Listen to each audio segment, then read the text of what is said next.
All right, today we are jumping into the absolutely wild world of what elite athletes get paid. We're going to look at the data behind the headlines to figure out who's making the big bucks and, maybe more importantly, how the whole game is changing right before our eyes.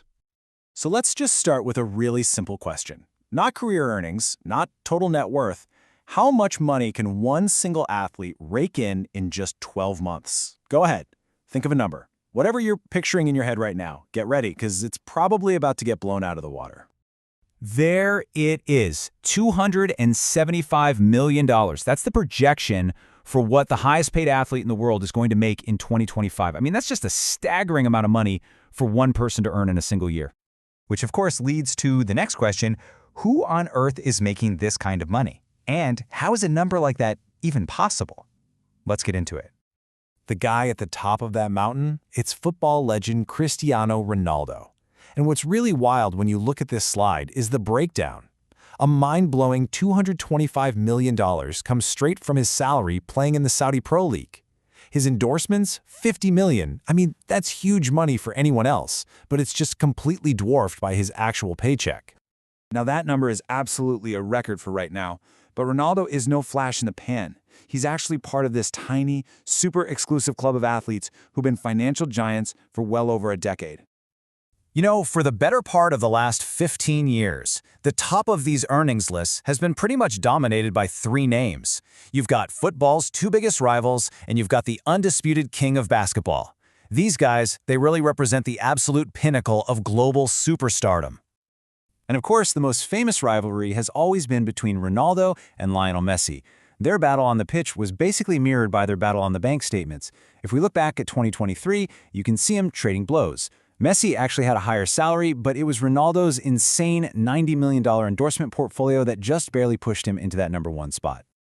And then you've got the king of consistency, LeBron James. This stat is it's incredible. To be in the top 10 highest paid athletes in the world every single year for more than a decade straight, that shows a kind of longevity that's almost unheard of, not just as a player, but as a global business. But here's the thing. The reign of these titans, this old guard, it's facing a massive new challenge. The world of sports finance is being completely shaken up by new players with incredibly deep pockets, and it's changing everything. See, before all these recent salary explosions, the biggest paydays usually came from one place: boxing. You have to go back to 2015, when Floyd Money Mayweather pulled in an absolutely unbelievable $300 million. That was a record that stood for years. And this quote pretty much says it all. Of that $300 million in 2015, a staggering $285 million of it came from prize money, mostly from that one fight against Manny Pacquiao. He basically proved that a single night's work could generate more wealth than what almost any other athlete could make in a year from salary and endorsements combined. Okay, now let's fast forward to 2024, and you can see this new landscape taking shape. Football and basketball, yeah, they still make up 90% of the top 10. They're still dominant. But you see that small 10% slice for golf? That's the real story here. It's a huge sign of a major disruption.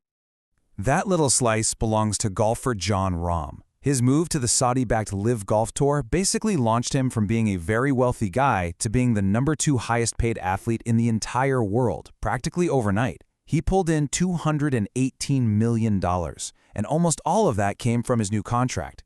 It is the perfect example of how these new financial forces are redrawing the sports map at breathtaking speed. So this brings up a really crucial point. We're seeing two very different ways to get to the top of the money list. How an athlete makes their 9 figures is becoming just as interesting as how much they actually make. It really just boils down to this. Are you getting paid for what you do, on the field, on the court, in the ring? Or are you getting paid for who you are, for your name, your image, and your influence? The very top earners tend to fall pretty heavily into one of these two camps. All right, let's take a modern prize fighter, Tyson Fury. For 2025, he's projected to earn $146 million. But just look at this breakdown. Almost all of it, $140 million, is from winnings. He is a pure performer. His income is tied directly to his ability to show up and win huge fights. And now for the complete, total opposite. We have baseball's superstar Shohei Ohtani. So because of the weird way his contract is structured, his 2025 salary is tiny, only $2.5 million. But his brand is so powerful, especially overseas, that he's earning a clean $100 million from endorsements. He is the ultimate pitchman. But the true master of this model, the G08 of it, might be Roger Federer. In 2023, he made the top 10 while basically being retired. He earned just $100,000 in prize money, but a truly jaw-dropping $95 million from his sponsors. His brand has become so powerful, it's almost completely separate from him even playing tennis anymore. So when you put all this together, the new leagues with massive money, these powerful personal brands, the gigantic salaries, it all points to one thing: explosive growth. And it really makes you wonder, how high can these numbers actually go? Is there even a ceiling? I mean, just look at the earnings for the #1 spot over time. In 2012, it was $85 million. Then you see that huge Mayweather spike in 2015. But even with the ups and downs, the trend line is it's a rocket ship heading straight up. What used to be a completely shocking number is now just the starting point for being at the very top.